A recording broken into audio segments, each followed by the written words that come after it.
Assalamualaikum warahmatullahi wabarakatuh. Perkenalkan, nama saya Bolate Mahia dari Fakultas Hukum, NPM 203300516005, mata kuliah Sosiologi Hukum. Saya mempresentasikan hasil makalah saya dengan judul Hukum dan Keadilan Masyarakat dalam Analisis Sosiologi Hukum terhadap kasus hukum masyarakat miskin Nenek Asyani di Kabupaten Situbondo. Secara konstitusional, sebagaimana ditegaskan dalam Undang-Undang Dasar tahun 1945 Pasal 1 Ayat 3, negara Indonesia adalah negara hukum, bukan negara berdasarkan kekuasaan. Membangun negara hukum yang berkeadilan bagi Indonesia adalah amanah konstitusi. Keberhasilan bernegara hukum terukur dari implementasi dan penegakan hukum yang mampu menciptakan keadilan bagi seluruh rakyat, terutama kelompok miskin, perempuan, masyarakat adat, dan minoritas. Masyarakat miskin adalah kelompok sosial di tengah kehidupan masyarakat yang sangat rentan terhadap perlakuan hukum yang tidak adil.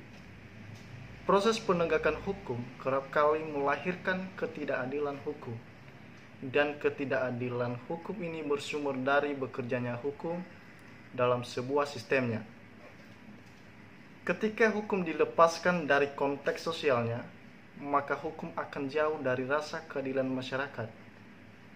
Inilah yang sekarang sedang menjadi sorotan masyarakat luas. Salah satu kasus hukum yang menjadi sorotan publik di Jawa Timur adalah kasus Nenek Asyani yang berumur 63 tahun. Nenek Asyani tak pernah menyangkal bakal berurusan dengan hukum dan mengalami pengabnya terali besi tahanan. Dalam pengakuannya, ketika diproses di kepolisian setempat, Nenek Asyani dalam pengakuan di pengadilan negeri, ketika masih diproses di kepolisian, Nenek Asyani sudah meminta maaf kepada pihak perhutani dan kepolisian yang memeriksanya. Namun, niat baik Asyani tidak digubris dan proses hukum terus berlanjut sampai ke meja pengadilan. Di PN Situbondo, Nenek Asyani kembali meminta belas kasihan dengan menyembah majelis hakim agar dirinya tidak dihukum, tidak dipenjara, dan ingin pulang. Dan akhirnya majelis hakim PN Situbondo menjatuhkan vonis hukuman 1 tahun dengan masa percobaan 15 bulan dan pidana denda sebesar Rp 500 juta kepada Nenek Asyani. Nenek Asyani tidak ditahan. Namun, jika dalam waktu 15 bulan Nenek Asyani melakukan tindak pidana yang sama, maka Nenek Asyani harus menjalani hukuman sesuai dengan putusan hakim. Pada poin ketiga, bahwa menetapkan pidana tersebut tidak usah dijalani kecuali di kemudian hari ada putusan hakim yang menentukan lain disebabkan karena terpidana melakukan suatu tindak pidana sebelum masa percobaan selama 1 tahun 3 bulan terakhir, tapi membebankan kepada terdakwa membayar biaya perkara sejumlah Rp 5 juta.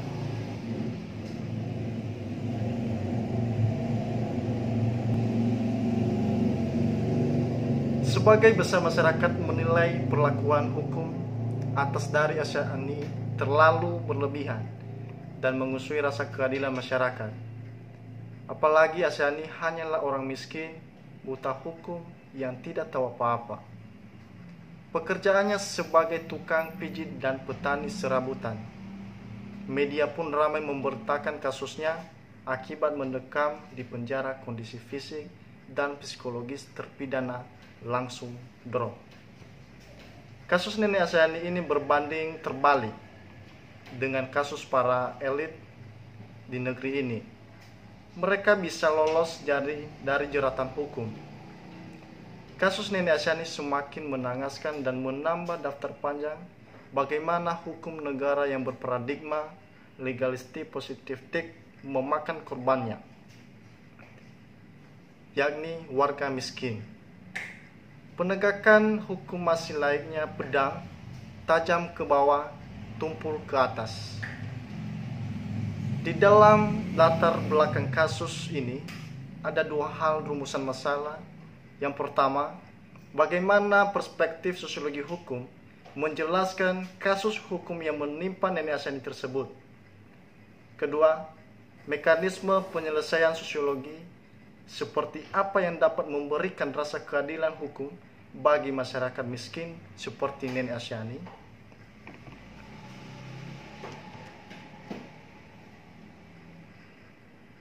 Metode penelitian. Penelitian ini melakukan kajian hukum sebagai fakta sosial yang empiris dan ihwalnya sebagaimana terwujud bagian dari pengalaman sehari-hari dalam kehidupan bermasyarakat dengan menggunakan metode ilmu sosial dalam pengadilan. Sosiologi hukum bertujuan untuk menjelaskan mengapa sesuatu praktek-praktek hukum di dalam kehidupan sosial masyarakat itu terjadi, sebab-sebabnya, faktor-faktor apa yang memengaruhi. Sosiologi hukum senantiasa menguji kesaksian empiris dari suatu peraturan atau pernyataan hukum sehingga mampu memprediksi suatu hukum yang sesuai dan atau tidak sesuai dengan masyarakat tertentu. Pembahasan kronologi kasus hukum Nenek Asyani.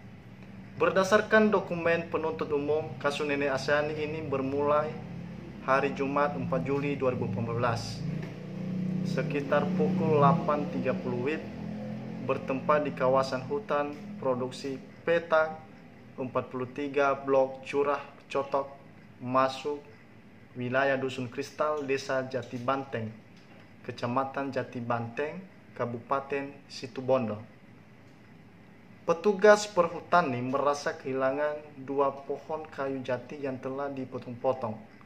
Karena barang miliknya hilang, petugas perhutani tersebut melakukan pengecekan dan mencari informasi rumah-rumah di sekitar hutan tersebut. Petugas mendapatkan informasi dari masyarakat bahwa di rumah warga atas nama Cipto terdapat banyak tumpukan kayu jati. Selanjutnya pada hari Senin tanggal 7 Juli 2014 pukul 8.30 WIB melakukan pengecekan ke rumah Cipto dan ternyata benar ada sekitar 38 sirap atau lembaran kayu jati dengan beberapa ukuran yang bervariatif. Setelah Cipto dimintai keterangan oleh pihak perhutani, Cipto mengaku bahwa batang kayu yang dipotong tersebut adalah milik Nenek Asyani. Atas informasi dan keterangan pihak perhutani berkoordinasi dengan pihak kepolisian melakukan razia ke rumah Nenek Asyani dan mendapati beberapa kayu jati ada di rumah Nenek Asyani. Perhutani merasa sering kehilangan atau kecolongan kayu jati miliknya. Hal ini sebagaimana yang disampaikan Direktur Perhutani terkait dengan pelaporan kasus pencurian 7 batang kayu jati ke pihak kepolisian sebagai berikut. Dalam kasus pencurian kayu jati tersebut, pihaknya murni hanya melaporkan adanya dugaan tindak pidana pencurian. Selanjutnya diserahkan ke proses hukum. Sekali lagi, kewenangan kami hanya melaporkan bila ada tindakan pencurian. Penetapan tersangka menjadi kewenangan penyidik dan bukan kewenangan perhutani, jelasnya. Proses hukum, kepolisian, kejaksaan, dan pengadilan. Proses hukum kepolisian. Atas laporan pihak perhutani, pihak kepolisian Polsek Jati Banteng langsung melakukan penyidikan dan membuat berita acara pemeriksaan terhadap Nenek Asyani. Dari hasil pemeriksaan, polisi menyimpulkan bahwa perbuatan Nenek Asyani sepenuhnya memenuhi unsur-unsur yang disebutkan dalam pasal 12 huruf D, Jo, pasal 83 ayat 1, huruf A dan D, Undang-Undang Nomor 18 Tahun 2013 tentang pencegahan dan pemberantasan perusakan hutan yang secara legal formal harus dibilangkan sebagai tindak pidana pencurian. Pasal 12 huruf D Undang-Undang Nomor 18 Tahun 2013, setiap orang dilarang memuat, membongkar, mengeluarkan, mengangkut, menguasai, dan atau memiliki hasil penebangan di kawasan hutan tanpa izin. Jo, pasal 83 ayat 1 huruf A Undang-Undang Nomor 18 Tahun 2013, orang perseorangan yang dengan sengaja memuat, membongkar, mengeluarkan, mengangkut, menguasai, dan atau memiliki hasil penebangan di kawasan hutan tanpa izin sebagaimana dimaksud dalam pasal 12 huruf D. Jo, pasal 83 ayat 1 huruf D Undang-Undang Nomor 18 Tahun 2013 dipidana dengan pidana penjara paling singkat 1 tahun dan paling lama 5 tahun serta pidana denda paling sedikit 500 juta dan paling banyak 2 miliar 500 juta rupiah. Proses hukum di Kejaksaan Negeri Kabupaten Situbondo. Setelah proses hukum di kepolisian selesai tanpa adanya kompromi dan penyelesaian secara kekeluargaan, proses hukum Nenek Asyani berlanjut sampai kejaksaan. Proses hukum di Kejaksaan Nenek Asyani mengalami masa penahanan kurang lebih 40 hari. Dalam surat dakwaan yang dibuat oleh jaksa penuntut umum, jaksa menguraikan unsur-unsur tindak pidananya diantaranya. Yang pertama, pasal 12 huruf C, Jo pasal 82 ayat 1 huruf C Undang-Undang Nomor 18 Tahun 2013 tentang pencegahan dan pemberantasan perusakan hutan. 2. Pasal 12 huruf D, Jo pasal 83 ayat 1 huruf A Undang-Undang Nomor 18 Tahun 2013 tentang pencegahan dan pemberantasan perusakan hutan. 3. Yang dilakukan terdakwa Nenek Asyani dalam dakwaan pertama, Nenek Asyani didakwa dengan sengaja melakukan penebangan pohon di dalam kawasan hutan secara tidak sah, atau terdakwa didakwa dengan sengaja memuat, membongkar, mengeluarkan, mengangkut, menguasai, dan atau memiliki hasil penebangan di kawasan hutan tanpa izin. Menurut jaksa, tindak pidana yang dilakukan Nenek Asyani telah memenuhi unsur pencurian yang diatur dalam pasal 12 Jo 83 Undang-Undang Nomor 18 Tahun 2013 tentang pencegahan dan pemberantasan perusakan hutan atau P3H. Proses hukum di Kejaksaan Negeri Kabupaten Situbondo, Nenek Asyani tetap ditahan. Nenek Asyani mendekam di penjara selama 74 hari. Akibat mendekam di penjara cukup lama, kondisi fisik dan psikologi terpidana langsung drop, dan keluarga Asyani merasa sangat prihatin dengan kondisi ibunya yang kondisi fisiknya semakin melemah. Proses hukum di Pengadilan Negeri Kabupaten Situbondo. Pada persidangan pertama tanggal 9 Maret 2015 mengagendakan pembacaan dakwaan oleh JPU. Dalam dakwaannya JPU mendakwa terdakwa Nenek Asyani telah melakukan perbuatan yang melanggar hukum, yakni dengan sengaja melakukan penebangan pohon dalam kawasan hutan yang tidak sah. Akibat perbuatan terdakwa pihak perhutani mengalami kerugian sebesar Rp 4.323.000. Atas perbuatan tersebut, terdakwa diancam pidana sebagaimana diatur dalam pasal 12 huruf C dan D Jo pasal 83 ayat 1 huruf C Undang-Undang Nomor 18 Tahun 2013 tentang pencegahan dan pemberantasan perusakan hutan. Dalam surat dakwaannya, jaksa penuntut umum menyatakan berdasarkan analisis yuridis, normatif, dan pembuktian tentang unsur-unsur pidana sebagaimana yang diatur dalam pasal 12 huruf C dan D Jo pasal 83 ayat 1 huruf A Undang-Undang Nomor 18 Tahun 2013 tentang pencegahan dan pemberantasan perusakan hutan atau P3H. Pada sidang lanjutan tertanggal 23 April 2015 mengagendakan pembacaan vonis dari Majelis Hakim memutuskan Majelis Hakim Pengadilan Negeri Kabupaten Situbondo menyatakan, yang pertama, terdakwa Nenek Asyani terbukti secara sah dan meyakinkan bersalah melakukan tindak pidana dengan sengaja memiliki hasil penebangan di kawasan hutan tanpa izin. Kedua, menjatuhkan pidana kepada terdakwa oleh karena itu dengan pidana penjara selama 1 tahun dan denda sejumlah Rp 500 juta dengan ketentuan apabila denda tersebut tidak terbayar diganti dengan pidana kurungan selama 1 tahun.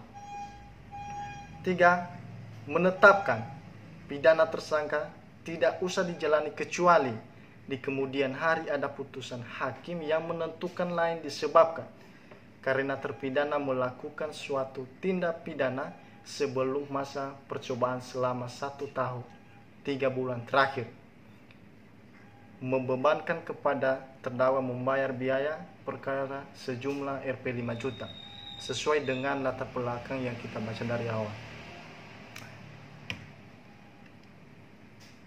Perspektif sosiologi hukum. Penegakan hukum sebagai peluang menciptakan keadilan di Jurnal Jurisprudensi mengatakan berlakunya hukum di tengah-tengah masyarakat mengemban tujuan untuk mewujudkan keadilan, kepastian hukum dan kemanfaatan dan pemberdayaan sosial bagi masyarakatnya untuk menuju pada cita-cita pengadilan sebagai pengayoman masyarakat. Maka pengadilan harus senantiasa mengedepankan 4 tujuan hukum di atas dalam setiap putusan yang dibuatnya. Hal ini sejalan dengan apa yang menjadi dasar berpijaknya hukum, yaitu hukum untuk kesejahteraan masyarakat. Hukum dalam perspektif sosiologi adalah hukum yang bergerak dan beroperasi dalam dinamikanya yang aktual dan faktual dalam sebuah jaringan sosial kemasyarakatan. Hukum sosiologi lahir, hidup, dan berkembang dalam jaringan sosial masyarakat yang kompleks, dan hukum sosiologi memiliki varian mekanisme sosio-yuridis dalam menyelesaikan berbagai konflik sosial yang muncul dalam masyarakat. Hukum sosiologi adalah sebagai hukum kebiasaan, yakni seluruh keteraturan perilaku warga masyarakat dalam kehidupan sehari-hari secara real dan telah menjadi tradisi. Dan hukum sosiologi dan mekanisme sosiologi ini bisa menjadi tawaran alternatif, penjelasan dan solusi atas masalah sosial yang ada dalam masyarakat, termasuk untuk menjelaskan kasus hukum Nenek Asyani ini. Penjelasan hukum sosiologi atas kasus tersebut bisa menjadi jawaban yang visible di tengah terjadinya kebekuan hukum positif negara. Penyelesaian atau hukum sosiologi.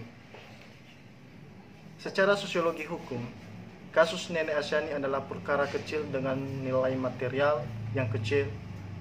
Pun demikian dilakukan oleh kelompok sosial yang marginal, warga miskin yang buta hukum. Karena itu, hadirnya hukum negara bukannya melahirkan keadilan hukum, justru sebaliknya menimbulkan ketidakadilan hukum. Karena itu, kasus hukum yang menimpa masyarakat miskin sebaiknya lebih menggunakan pendekatan yang lebih sosiologis dan humanis.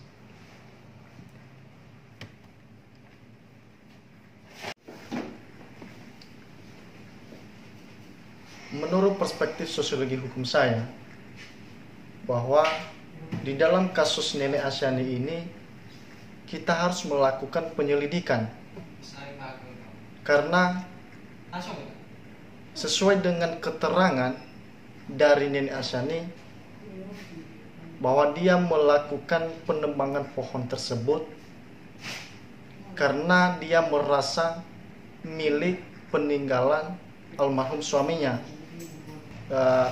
Mungkin karena Nenek Asyani ini orang miskin, tidak tahu apa-apa, buta hukum, maka kemungkinan pihak perhutani ini sewenang-wenang melakukan atau menguasai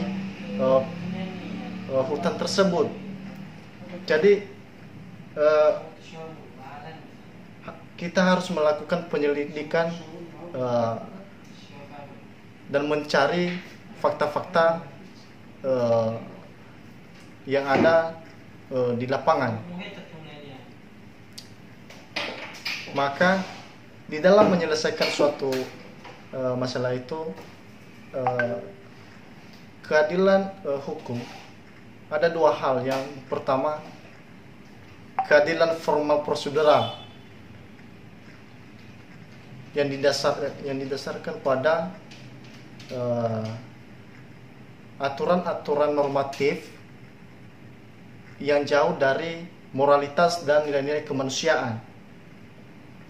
Lawan dari forma prosedural ini adalah keadilan substantif. Yang ini keadilan yang diukurnya bukan kuantitatif sebagaimana yang diatur dalam keadilan formal, tetapi keadilan kualitatif yang didasarkan pada moralitas dan peri kemanusiaan serta nilai-nilai kemanusiaan, sehingga masyarakat merasa bahagia dan kepuasan di dalam hal tersebut. Sekian dan terima kasih.